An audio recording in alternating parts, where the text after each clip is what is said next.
When you get to this point, you have to start correcting both ends. Knee joints. How many people struggle with knee pain and every year get knee replacement surgery?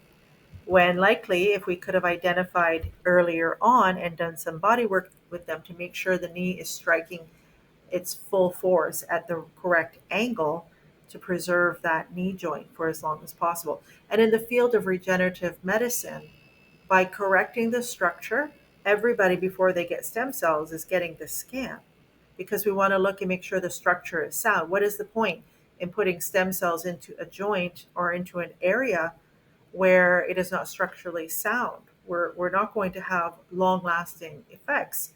Um, and we want people's investment to be worth it. We want it to be long lasting and effective.